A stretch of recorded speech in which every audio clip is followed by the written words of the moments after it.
पंजाब में 65 सीटों पर लड़ेगी बीजेपी। 15 सीटों पर पंजाब में बीजेपी और सहयोगी दलों में सीटों का बंटवारा फाइनल हुआ। बीजेपी अध्यक्ष ने कैप्टन अमरिंदर सिंह के साथ ज्वाइंट प्रेस कॉन्फ्रेंस की।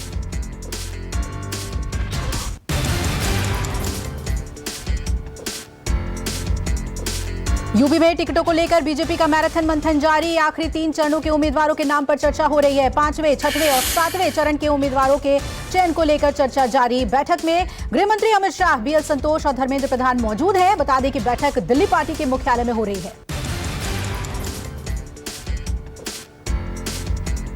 यूपी चुनाव में पाकिस्तान की एंट्री हुई। समाजवादी पार्टी प्रमुख अखिलेश यादव ने एक अंग्रेजी अखबार को दिए इंटरव्यू में कहा, भारत का असली दुश्मन चीन है, पाकिस्तान को दुश्मन नहीं मानते। अखिलेश ने इंटरव्यू में कहा कि पाकिस्तान राजनीतिक दुश्मन है, लेकिन बीजेपी लोकसभा में वोट पॉलिटिक्स के लिए सिर्फ पाकिस्तान को निशाना बनाती है।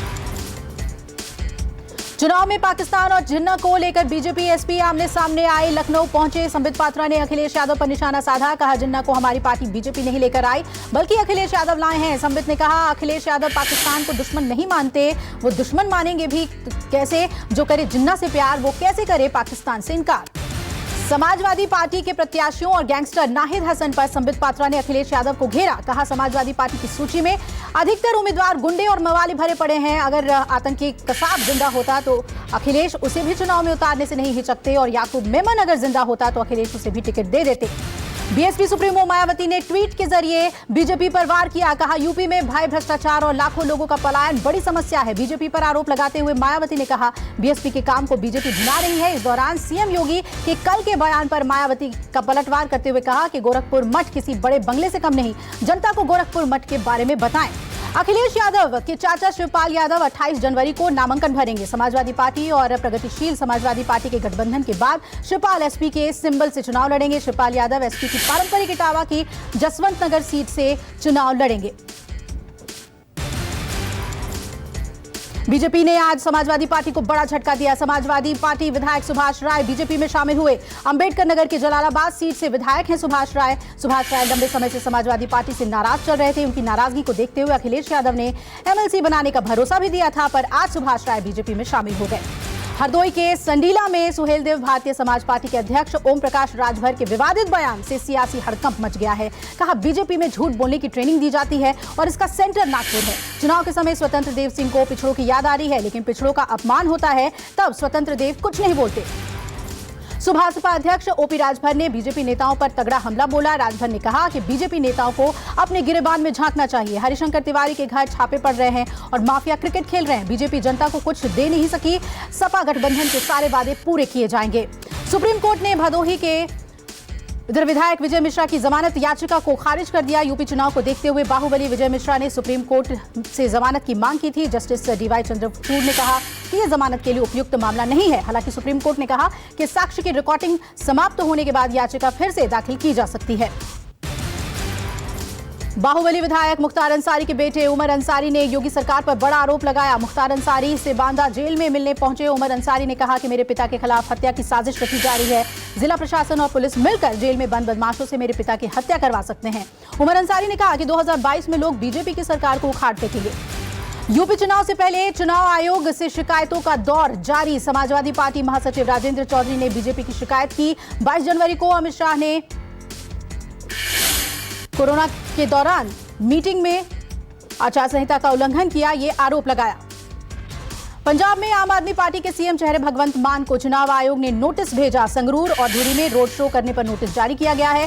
भगवंत मान पर कोरोना नियम तोड़ने का आरोप है और चुनाव आयोग ने पूछा, जब रोड शो बंद है तो क्यों किया रोड शो? भगवंत मान कल पहली बार संगरूर और धुरी आए थे और लोगों के हुजूम के साथ कई गांव होते हुए धुरी पहुंचे थे। पंजाब में कांग्रेस के विधायक और चन्नी सरकार में मंत्री राणा गुरजीत सिंह ने अपने ही एक प्रत्याशी के खिलाफ मोर्चा खोल दिया है। कांग्रेस हाईकमान को चिट्ठी लिखकर सुखपाल सिंह खैरा का टिकट रद्द करने की मांग की है। और इतना ही नहीं, राणा गुरजीत सिंह ने कहा कि सुखपाल खैरा के खिलाफ मनी लॉन्ड्रिंग का केस है। विदेश से आई ड्रग्स केस में खैरा पर गंभीर आरोप लगे हैं। ऐसे में पार्टी से निष्कासित करना चाहिए। आप नेता राघव चड्ढा ने आज पंजाब के राज्यपाल से मुलाकात कर चिट्ठी सौंपी। चड्ढा ने राज्यपाल से अवैध रेत खनन रैकेट में मामले में हस्तक्षेप करने की मांग की। राघव चड्ढा ने लेटर के जरिए सीएम चन्नी के भतीजे के घर हुए रेड के मामले को राज्यपाल के सामने रखा और मामले की निष्पक्ष जांच कराने की मांग की। पंजाब विधानसभा चुनाव के उम्मीदवारों के चयन के लिए आज कांग्रेस सीईसी की बैठक। मीटिंग में उत्तराखंड चुनाव के लिए उम्मीदवारों की शेष सूची पर भी फैसला करेगी। कांग्रेस ने पंजाब में शेष 31 सीटों के उम्मीदवारों पर चर्चा करने के लिए एक उप समिति का गठन किया है। समिति में केसी वेणुगोपाल, अंबिका सोनी और अजय माकन शामिल होंगे। हिंदुत्व को लेकर उद्धव ठाकरे का बीजेपी पर बड़ा हमला। बीजेपी पर हिंदुत्व की विचारधारा को नष्ट करने का आरोप लगाया। कहा, बीजेपी का हिंदुत्व अवसरवादी। शिवसेना ने गठबंधन में 25 साल बर्बाद किए। उद्धव ठाकरे ने बीजेपी पर यह हमला करते हुए अपने पिता बाला साहेब ठाकरे की 96वीं जयंती पर यह बात कही। देवेंद्र फडणवीस ने सीएम उद्धव ठाकरे के बयान पर पलटवार किया। कहा, शिवसेना ने राम मंदिर मूवमेंट के वक्त केवल भाषण दिया, हमने गोलियां और लाठियां खाई। शिवसेना पर हमला बोलते हुए कहा कि मैं शिवसेना को चुनौती देता हूं, सोनिया गांधी या राहुल गांधी से बाला साहेब ठाकरे को लेकर सिर्फ एक ट्वीट करवा दें।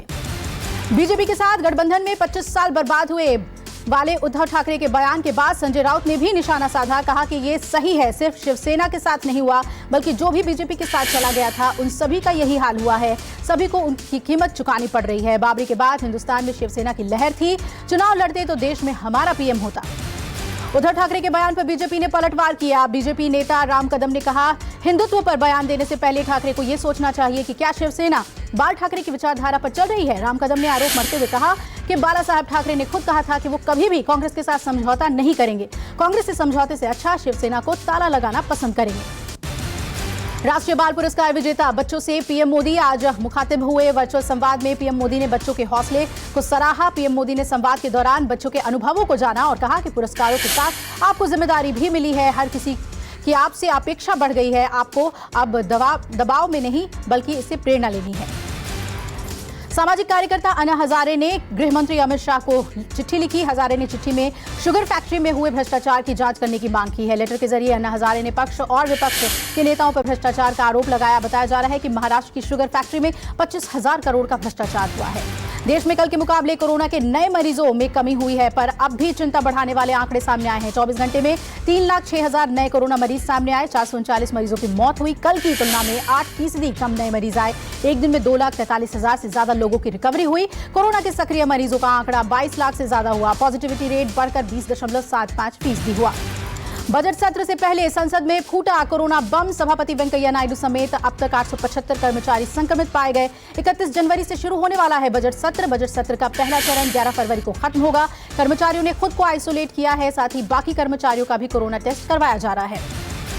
कर्नाटक में बेकाबू हुआ कोरोना। 24 घंटे में 50,000 से ज्यादा नए मरीज मिले। तीसरी लहर में सबसे ज्यादा नए मरीज आए। महाराष्ट्र में पिछले 24 घंटे में 40,000 से ज्यादा नए कोविड मरीज सामने आए हैं। 44 लोगों की मौत हुई है।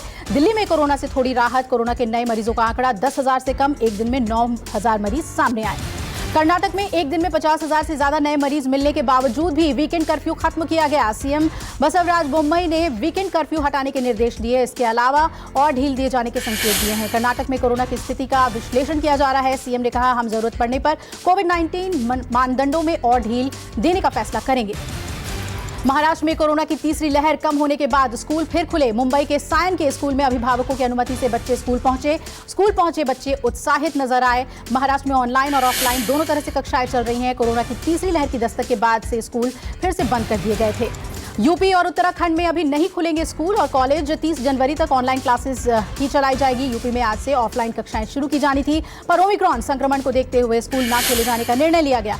उत्तराखंड में 31 जनवरी तक कोविड प्रतिबंध बढ़ा दिए गए हैं और 12वीं तक के सभी आंगनबाड़ी केंद्र और स्कूल बंद रहेंगे। ऑनलाइन क्लासेस जारी रहेंगी। एनसीपी प्रमुख शरद पवार हुए कोरोना संक्रमित। कोरोना पॉजिटिव शरद पवार ने खुद ट्वीट करके इस बात की जानकारी दी। क्वारंटीन होने के बाद शरद पवार ने अपने संपर्क में आए सभी लोगों से जांच कराने की अपील की। बजट से पहले आज घरेलू शेयर बाजार में हाहाकार मच गया है। दिन के कारोबार में निफ्टी में 550 अंक से ज्यादा की गिरावट आई तो सेंसेक्स 1900 अंक से ज्यादा टूट गया। निफ्टी 17,000 के नीचे जा गिरा। निफ्टी और सेंसेक्स दोनों में करीब 3.5% की गिरावट देखी जा रही है। यूपी के कानपुर में दबंगों की दबंगई का एक वीडियो वायरल हुआ है। मामूली विवाद के चलते दबंगों ने फायरिंग करके दहशत फैलाई। कानपुर के कल्याणपुर में दबंगों ने एक घर पर ईंट पत्थर चलाई और फायरिंग और बवाल का वीडियो वायरल हुआ। पुलिस ने पूरे मामले में संज्ञान लिया है। देश में उत्तराखंड से लेकर कश्मीर तक बर्फबारी जारी। भारी बर्फबारी को देखते हुए मौसम विभाग ने येलो अलर्ट जारी कर दिया है। बर्फबारी के चलते एक और जहां कई जगहों पर पारा -7 चला गया है। उत्तराखंड के मसूरी, बद्रीनाथ और केदारनाथ में बर्फबारी के कहर से पेड़ पौधे, घर, मकान सब पूरी तरीके से बर्फ से ढक गए हैं। हिमाचल प्रदेश में भारी बर्फबारी और बारिश से जनजीवन अस्त व्यस्त हो गया है। शिमला शहर में सभी सड़कों पर आवाजाही रुक गई है। कुफरी में बर्फबारी से सबसे ज्यादा 5 फीट बर्फ जमी, वहीं डलहौजी में 2.5 फीट तक बर्फबारी रिकॉर्ड दर्ज की गई। भारी बर्फबारी से सिराज घाटी मंडी जिले से कट गई है और बिजली ट्रांसफार्मर ठप होने से प्रदेश के सैकड़ों गांवों में ब्लैकआउट हो गया है। उत्तर भारत में ठंड कोहरे का डबल अटैक देखने को मिल रहा है। जनवरी में बारिश ने तोड़ा 122 साल का रिकॉर्ड। राजधानी में मौसम की बात करें तो आज सुबह से कोहरा छाया रहा। धुंध के चलते विजिबिलिटी कम होने से गाड़ियों की रफ्तार पर ब्रेक लगा। वहीं बर्फीली हवाओं की वजह से हाड़ कपाने वाली ठंड से लोग परेशान रहे। नालंदा शराब कांड मामले को लेकर पुलिस और एसआईटी लगातार छापेमारी और कार्रवाई कर रही है। पुलिस ने इस दौरान मामले से जुड़े मास्टरमाइंड सुनीता देवी समेत 6 को गिरफ्तार कर लिया है। 14 जनवरी को नालंदा समेत 72 इलाकों में कई लोगों ने शराब का सेवन किया था। पुलिस ने भारी मात्रा में देसी और विदेशी शराब बरामद किया था। आपको बता दें कि शराब पीने से 12 लोगों की मौत हो गई थी। यूपी के टेट परीक्षा को लेकर मेरठ से प्रयागराज तक सॉल्वर गैंग पर शिकंजा। पुलिस ने सरगना समेत 9 आरोपियों को गिरफ्तार किया है। पुलिस ने प्रयागराज से 4, मेरठ से 3, मुरादाबाद से 1 और जौनपुर से 1 आरोपी को गिरफ्तार किया। पुलिस के मुताबिक सॉल्वर्स के पास से कई जाली दस्तावेज भी बरामद किए गए हैं। पकड़े गए सॉल्वर गैंग के सभी सदस्यों से पूछताछ जारी है। यूपी के संभल में पुलिस और अपराधियों के बीच जमकर फायरिंग हुई। पुलिस के साथ मुठभेड़ के दौरान 2 अपराधी घायल हो गए। पुलिस के मुताबिक चेकपोस्ट पर लूट की घटना की जांच कर रही पुलिस ने जब बदमाशों को रोका तो उन्होंने फायरिंग शुरू कर दी। महाराष्ट्र के कोल्हापुर की केमिकल फैक्ट्री में भीषण आग लग गई है। जानकारी मिलते ही फायर ब्रिगेड की 4 गाड़ियां मौके पर पहुंची और कड़ी मशक्कत के बाद आग पर काबू पा लिया गया। बताया जा रहा है कि फैक्ट्री में ब्लास्ट के बाद आग लगी। फिलहाल हादसे में अब तक किसी के घायल होने की खबर नहीं है। गणतंत्र दिवस से पहले श्रीनगर में शेरे कश्मीर स्टेडियम में फाइनल ड्रेस रिहर्सल किया गया और इस दौरान आईजीपी कश्मीर विजय कुमार ने बताया कि पूरी शांति के साथ गणतंत्र दिवस का कार्यक्रम आयोजित होगा और इस बार जम्मू कश्मीर पुलिस ने सीएपीएफ के साथ मिलकर सुरक्षा के कड़े इंतजाम किए हैं। साथ ही ड्रोन के जरिए पूरे इलाके में निगरानी रखी जा रही है।